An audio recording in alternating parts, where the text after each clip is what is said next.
What's the word, y'all? Kenny the Jet fucking Beacham here. Crazy hard quiz for you guys today. Is this zoomed in haircut photo of TJ McConnell or Richard Spencer? It's gonna be a tough one, guys. Does this haircut scream anything else? But here's the thing. Whatever freako bullshit patriotic mentality that motivated his grandpappy to spray bullets at a baby bunny in the forests of Vietnam, without a doubt passed on to TJ, who is now embodying this attitude, all in the name of getting the Indiana Pacers a couple more dubs in the win column. These early spots are almost always awarded to role players whose success is almost entirely situational. Guys like Dorian Finney-Smith when he was in Dallas, Jeff Green on the Nets, Marcus Morris when the Clippers went on their fun little conference finals run. These types of guys do what they do year in and year out, and they do it well.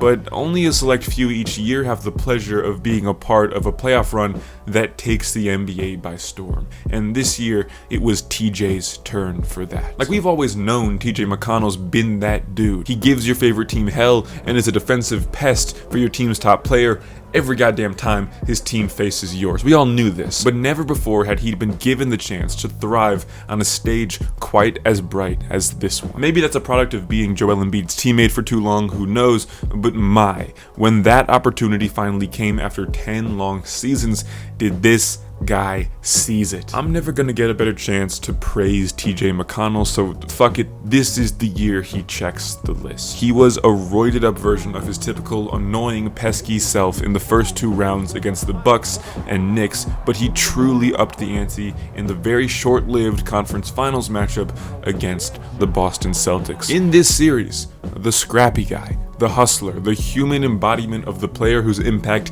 doesn't show up on the stat sheet, he fucked up those stat sheets. 15 points, 6 boards, 4 assists a night for this guy. If those are the numbers achieved by a guy who can make you want to put a hole through your TV without ever even scoring a point, then you know just how wildly McConnell was fucking shit up with these numbers. While McConnell has made a career out of being a pest defensively, I first want to start out on the offense. Because somehow, someway, this dude is unguardable when driving to the rim. He is one of the shortest wingspans in the league. A tight handle and quick crossover, but no quote-unquote bag deep enough to really shake defenders, nor a long-range jumper that would compel defenders to guard him tight. And yet, when he charges his way into the paint, the motherfucker is scoring. In this playoffs, McConnell was one of 17 players to average 13 or more drives per game. Looking at the other names on this list to play as aggressively as TJ did this season, and he's a pretty big outlier. Most of these guys are perennial all-stars. You'll be seeing all of their names much higher on this list as this series continues, for most of them probably around the 30s to 20s region. And among this group of players, TJ's efficiency also stacked up pretty well with them too. So essentially, this guy is attacking the basket with the volume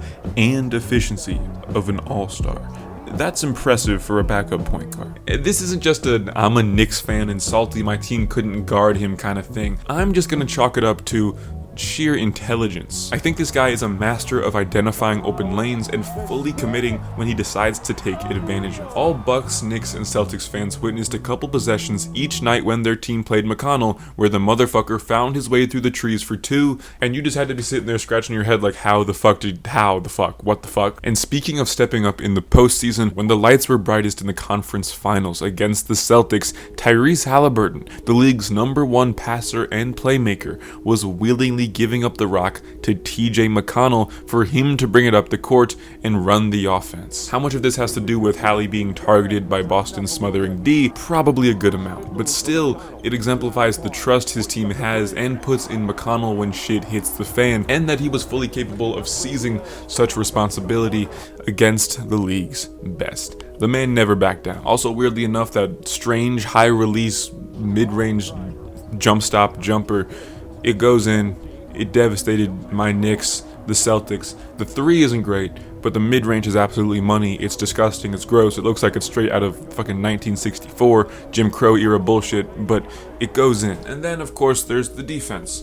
This dude is a pest. It's so goddamn annoying that you can't do anything but respect it. This man has the smallest recorded hands in draft combine history. Every other player to ever participate in this goddamn combine has had hands at least a whole inch larger than TJ's. The man has a negative wingspan, a Hitler Youth haircut, and a family tree consisting solely of corn farmers and slavers. How the hell is this dude one of the top defenders in the league? How does How does that happen? There are players in the top 30 of this list that from time to time disappear out there on the court.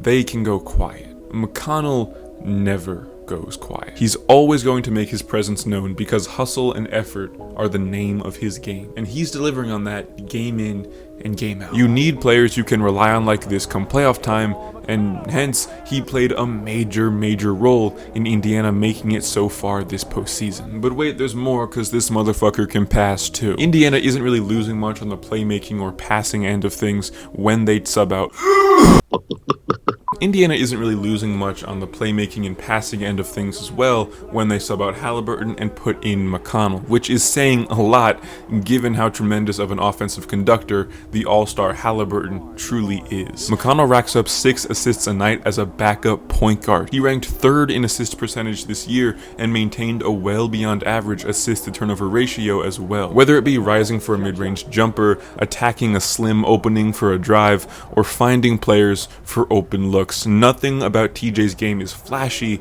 but it still always remains effective. The personality, the heart, the hustle, the screams, the claps, the hits and dives, that's all loud. But this year, the talent actually seemed to match up with the enthusiasm, prompting the unlocking of a new and improved McConnell that left all Knicks and Celtics fans scratching their heads this year. Shout out to TJ McConnell. I know I gave him some shit, but incredible season. Let me get this right. You thought TJ was going to play in the NBA when he was at Arizona? No, when he was in Arizona, I thought it was no way. When I had him on the podcast, I told him that I remember watching his last college game at Arizona, and I remember thinking to myself, that guy plays so hard. You can tell he loves basketball. It's just sad he's never going to get to play basketball again. I saw that.